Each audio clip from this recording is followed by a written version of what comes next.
कल्याण डोंबिवली महापालिका क्षेत्रात विविध विकास कामे सुरू आहे। खासदार शिंदे यांच्या पुढाकाराने हजारो कोटींची कामे महापालिका क्षेत्रात सुरू आहेत। अनेक कामे शेवटच्या टप्प्यात आले असून आता या विकास कामांवर स्वतः मुख्यमंत्री एकनाथ शिंदे हे लक्ष देणार असून लवकरच कल्याण डोंबिवलीत विकास कामांचा धडाका लागणार आहे।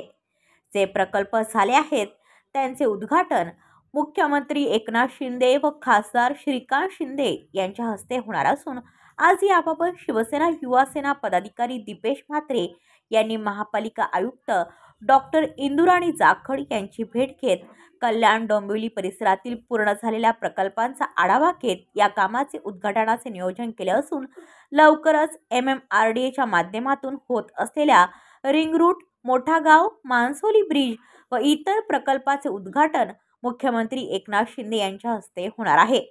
त्याचबरोबर मुंबई ठाणे परिसरात मुख्यमंत्री एकनाथ शिंदे यांच्या संकल्पनेतून सुरू असलेल्या डीप क्लीन ड्राईव्ह अभ्यासही राबवण्यात येणार असल्याची माहिती शिवसेना युवासेना पदाधिकारी दीपेश म्हात्रे यांनी दिली आहे।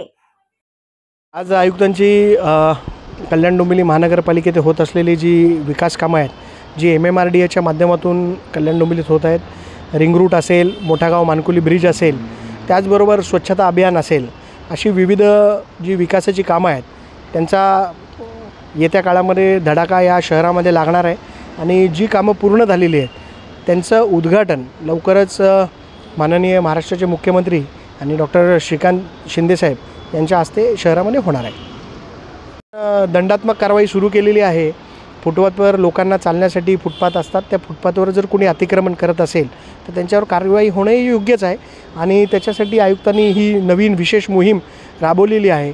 पण आम्ही आयुक्तांना हे देखील सांगितलेलं आहे की अनधिकृतरित्या जे रस्त्यावर पार्किंग होणाऱ्या गाड्या आहेत त्यांच्यावर देखील कारवाई व्हावी आणि अनधिकृत फेरीवाले त्यांच्यावर देखील कारवाई व्हावी। ब्युरो रिपोर्ट कल्याण, आपले वृत्तप्रहार। तुमच्या आजूबाजूला घडणाऱ्या घटना पाहण्यासाठी आपल्या वृत्तप्रहार वाहिनीच्या YouTube चॅनलला सबस्क्राईब करा। तसेच नव्या व्हिडिओची नोटिफिकेशन मिळवण्यासाठी बाजूला असलेल्या बेल आयकॉनवरती क्लिक करा।